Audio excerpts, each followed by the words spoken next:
ರಾಜಕೀಯ ಪ್ರೇರಿತ ಎಫ್ಐಆರ್ನಿಂದ ಒಂದು ಜೀವ ಬಲಿಯಾಗಿದೆ. ಪ್ರಕರಣಕ್ಕೆ ತಡೆಯಾಜ್ಞೆ ಇದ್ರೂ ಪೊಲೀಸರಿಂದ ಕಿರುಕುಳ.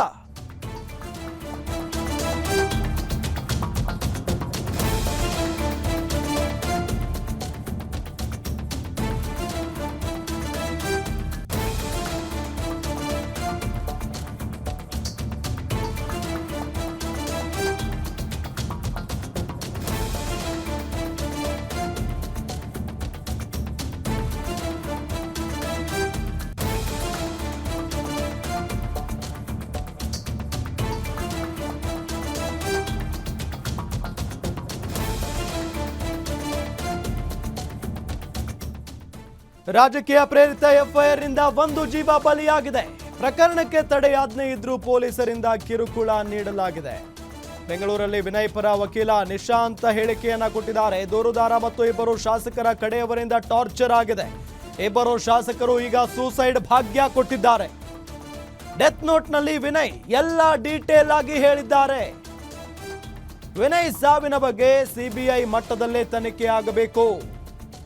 ರಾಜಕೀಯ ಪ್ರೇರಿತ ಎಫ್ಐಆರ್ನಿಂದ ಒಂದು ಜೀವ ಹೋಗಿದೆ. ಇಲ್ಲಿ ಪ್ರಕರಣಕ್ಕೆ ತಡೆಯಾಜ್ಞೆ ಇದ್ರೂ ಕೂಡ ಪೊಲೀಸರು ಕಿರುಕುಳವನ್ನ ನೀಡಿದ್ದಾರೆ ಅಂತ ಬೆಂಗಳೂರಲ್ಲಿ ವಿನಯ್ ಪರ ವಕೀಲ ನಿಶಾಂತ್ ಹೇಳಿಕೆಯನ್ನ ಕೊಟ್ಟಿದ್ದಾರೆ. ದೂರುದಾರ ಮತ್ತು ಇಬ್ಬರು ಶಾಸಕರ ಕಡೆಯವರಿಂದ ಟಾರ್ಚರ್ ಆಗಿದೆ. ಇಬ್ಬರು ಶಾಸಕರು ಈಗ ಸೂಸೈಡ್ ಭಾಗ್ಯವನ್ನ ಕೊಟ್ಟಿದ್ದಾರೆ. ಡೆತ್ ನೋಟ್ನಲ್ಲಿ ವಿನಯ್ ಎಲ್ಲ ಡೀಟೇಲ್ ಆಗಿನೇ ಹೇಳಿದ್ದಾರೆ. ವಿನಯ್ ಸಾವಿನ ಬಗ್ಗೆ ಸಿಬಿಐ ಮಟ್ಟದಲ್ಲಿ ತನಿಖೆ ಆಗಬೇಕು.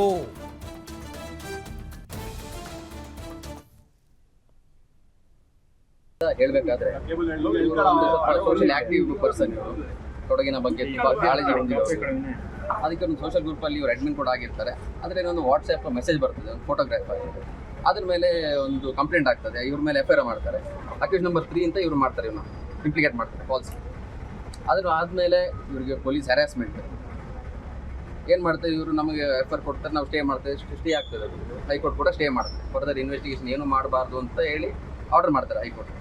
ತದನಂತರದಲ್ಲಿ ಕೂಡ ಏನು ಇಬ್ಬರು MLAಗಳಿದ್ದಾರೆ, ಅವ್ರದ್ದು ಸಪೋರ್ಟರ್ಸ್ ಇದ್ದಾರೆ. ಆ ಎಫ್ಐಆರ್ ಅಲ್ಲಿ ಯಾರು ಕಂಪ್ಲೇಂಟ್ ಇದ್ದಾರೆ, ಎಫ್ಐಆರ್ ಸ್ಟೇ ಆದರೂ ಕೂಡ ಅವ್ರ ಮೇಲೆ ನಿರಂತರ ಹ್ಯಾರಾಸ್ಮೆಂಟ್.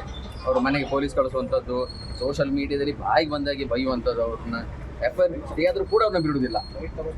ಹ್ಯಾರಾಸ್ಮೆಂಟ್ ಕಂಟಿನ್ಯೂ ಆಗ್ತದೆ. 2-3 ತಿಂಗಳು ಹ್ಯಾರಾಸ್ಮೆಂಟ್ ಕಂಟಿನ್ಯೂ ಆಗಿ ಅದು ಸ್ಟೇ ಆದರೂ ಕೂಡ ಇವರು ನೆಕ್ಸ್ಟ್ ಏನು ಮಾಡ್ತಾರೆ, ಇವ್ರ ಮೇಲೆ ರೌಡಿ ಶೀಟರ್ ಒಂದು ಎಫ್ಐಆರ್ ಮಾತ್ರ ಆಗಿರುವಂಥದ್ದು ಅವ್ರ ಮೇಲೆ, ಅದು ಕೂಡ ಸ್ಟೇ ಆಗಿದೆ.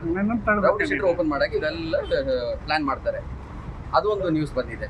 ಅದು ಸೋಷಿಯಲ್ ಮೀಡಿಯಾದಲ್ಲಿ ನಿರಂತರವಾಗಿ ಅದನ್ನು ಬಿಡದೆ ಈಗ ಎಫ್ಐಆರ್ ಆಗಿ ಅದನ್ನು ಹಳೆ ಸುದ್ದಿ ಆಗಿದೆ. ಸ್ಟೇ ಆಗಿದ್ದು ಕೂಡ ಹಳೆ ನ್ಯೂಸ್. ಆದರೂ ಕೂಡ ಕಾನ್ಸ್ಟೆಂಟ್ ಆಗಿ ಅವ್ರು ಡಿಫಮೇಟ್ರಿ ಬೈಯೋದು, ಅವ್ರಿಗೆ ಬೈಯೋದು, ಆ ಮಗ ಈ ಮಗ ಹೇಳೋದು, ಅದ್ರ ಕಂಟಿನ್ಯೂ ಆಗ್ತಾ ಇತ್ತು. ಅದರಿಂದಾಗಿ ನೋಡಿ ಈಗ ಒಂದು ಅವರು ವಾಟ್ಸಪ್ ಗ್ರೂಪಲ್ಲಿ ಸುಸೈಡ್ ನೋಟ್ ಥರನೇ ಬರ್ತಿದ್ದಾರೆ. ಯಾರೆಲ್ಲ ಇದಕ್ಕೆ ಹೊಣೆಗಾರರಾಗಿದ್ದಾರೆ, ಡೀಟೇಲ್ ಆಗಿ ಏನೆಲ್ಲ ನಡೆದು ಬಂದಿದೆ ಫೆಬ್ರವರಿಯಿಂದ ಇಲ್ಲಿ ತನಕ ಏನೆಲ್ಲ ನಡೆದಿದೆ ಕ್ಲಿಯರ್ ಆಗಿ ಹೇಳಿದ್ದಾರೆ. ಅದರಲ್ಲಿ ಯಾರು ಹೊಣೆಗಾರಿದ್ದಾರೆ, ಕಾರಣಕರ್ತರಾಗಿದ್ದಾರೆ ಅಂದರೆ ಅವರು ಹೆಸರು ಕೂಡ ಹೇಳಿ ಅವರು ಸುಸೈಡ್ ಅನ್ನು ಮಾಡ್ಕೊಂಡಿದ್ದಾರೆ. ಅದಕ್ಕೆ ಈಗ ಒಂದು ಎಫ್ಐಆರ್ ಈಗ ಕಂಪ್ಲೀಟ್ ಆಗಿ ಈಗ ಇನ್ವೆಸ್ಟಿಗೇಷನ್ ಆಗ್ತದೆ. ಇದೊಂದು CBI ಲೆವೆಲಲ್ಲೇ ಇನ್ವೆಸ್ಟಿಗೇಷನ್ ಆಗಬೇಕು. ಈಗ ನಮ್ಮ ಇಬ್ಬರು MLAಗಳಿಂದ ಕಂಟಿನ್ಯೂಸ್ ಹ್ಯಾರಾಸ್ಮೆಂಟ್ ಆಗಿದೆ. ಅವರಿಗೆ ಸೋಷಿಯಲ್ ಮೀಡಿಯಾದಲ್ಲಿ ನೀವೆಲ್ಲ ನೋಡಿರ್ಬೋದು, ಅದನ್ನು ವೈರಲ್ ಆಗ್ತಾ ಇದೆ. ಅವರು ಯಾರು MLAಗಳು ಅವ್ರಿಗೆ ಕಾಲ್ ಮಾಡಿದ್ದಾರೆ, ಮೆಸೇಜ್ ಮಾಡಿದ್ದಾರೆ, ಅದೆಲ್ಲ ನಿಮ್ಮ ಮುಂದೆ ಇದೆ, ನಿಮಗೆ ಸಿಕ್ಕಿರ್ಬೋದು ಆಲ್ರೆಡಿ. ಈಗ ಅದನ್ನೆಲ್ಲ ಇವರು ಅವರ ಫ್ಯಾಮಿಲಿ ಕೂಡ ಎಲ್ಲ ಇನ್ಫಾರ್ಮೇಷನ್ ಅನ್ನು ಪೊಲೀಸರು ಕೊಡುವಂಥ ಕೆಲಸ ಆಗ್ತದೆ. ಈಗ ಅದರೊಂದು ಕರೆಕ್ಟಾಗಿ ಒಂದು ತನಿಖೆ ಆಗಬೇಕು. ಈಗ ಸ್ಟೇಟ್ ಪೊಲೀಸ್ ಇಲ್ಲದರೂ ಒಂದು ಸೆಂಟ್ರಲ್ ಏಜೆನ್ಸಿಯಿಂದ ಈಗ ಒಂದು ಇನ್ವೆಸ್ಟಿಗೇಷನ್ ಆಗಬೇಕು. ಇದು ಒಂದು ಅಂತ ಅಲ್ಲ, ಈಗ ಒಂದು 5 ಭಾಗ್ಯ ಕೊಟ್ಟಿದ್ದಾರೆ. ಅದ್ರ ಜೊತೆಗೆ ನಮ್ಮ ಇಬ್ಬರು ಕೊಡಗಿನ MLAಗಳು ಒಂದು ಸುಸೈಡ್ ಭಾಗ್ಯ ಕೂಡ ಒಂದು ಕೊಟ್ಟಿರುವಂಥ ಕೆಲಸ ಆಗಿದೆ. ಈಗ ಅದಕ್ಕೆ ಯಾರನ್ನ ಕಾರಣಕರ್ತರಾಗಿದ್ದಾರೆ ಅವ್ರ ಮೇಲೆ ಕಠಿಣ ಕ್ರಮ ಆಗಬೇಕು. ಒಂದು CBI ಲೆವೆಲಲ್ಲಿ ತನಿಖೆ ಆಗಬೇಕು. ಇಲ್ಲಾಂದರೆ ಇದನ್ನು ಈ ಕೇಸ್ ಇನ್ನೊಂದು ಓಪನ್ ಅಂಡ್ ಶಟ್ ಕೇಸ್ ಮಾಡಿಬಿಡ್ತಾರೆ ಅಂತ ನಾನು ಕೇಳ್ಕೊಡ್ತೇನೆ. ಇದೇ ನಡೆದಿರುವಂಥದ್ದು. ಇವರೊಂದು ಪ್ರೈವೇಟ್ ಎಂಪ್ಲಾಯ್ ಆಗಿದ್ರು. ಕೊಡಗಿ ಹೋಗೋದು ಬರೋದು ಅದನ್ನು ಮಾಡ್ತಾ ಇದ್ರು. ಅದು ನಾರ್ಮಲ್ ಆಗಿ ಇದ್ರು. ಬಟ್ ಆಫ್ ಲೇಟ್ ಇದೊಂದು 2 ಮಂತ್ಸ್ ಎಫ್ಐಆರ್ ಇಂದ ಆಗಿ ಅವ್ರು ಸ್ವಲ್ಪ ಬೇಜಾರಾಗಿತ್ತು. ಅದೇ ಬ್ರದರ್ ಕೂಡ ಹೇಳ್ತಾ ಇದ್ರು, ತುಂಬ ಬೇಜಾರಾಗಿದ್ರು, ಏನು ಮಾಡೋದು. ಇದು ವಾಟ್ಸಪ್ಪಲ್ಲಿ, ಫೇಸ್ಬುಕ್ಕಲ್ಲಿ ಇದನ್ನು ಹ್ಯಾರಾಸ್ಮೆಂಟ್ ನಿಲ್ಸೋಕೆ ಆಗೋದಿಲ್ಲ. ಯಾರು ಅಂತ ಹೇಳ್ತೀರಿ, ಯಾವುದ್ಯಾವುದು ಬೇರೆ ಇದರಲ್ಲಿ ಫೋನ್ ಮಾಡಿ ಬೈಯುವಂಥದ್ದು ಕೆಲಸ ಮಾಡ್ತಾ ಇದ್ರು ಅವರು. ಅದಕ್ಕೆ ತುಂಬ ಬೇಜಾರಾಗಿ ಅದೊಂದು ಕೆಲಸ ಮಾಡ್ಕೊಂಡಿದ್ದಾರೆ. ಆಗಬಾರ್ದಿತ್ತು, ಬಟ್ ಏನು ಮಾಡೋದು, ಆ ಥರ ಹ್ಯಾರಾಸ್ಮೆಂಟ್ ಮಾಡಿದ್ದಾರೆ ಇವರು. ಅದರಿಂದಾಗಿ ಇದೊಂದು ದುರಂತ ನಡೆದಿದೆ ಅಂತ ಹೇಳ್ಬೋದು. ಗ್ಯಾರಂಟಿ ನ್ಯೂಸ್, ಸುದ್ದಿ ಖಚಿತ, ನ್ಯಾಯ ನಿಶ್ಚಿತ.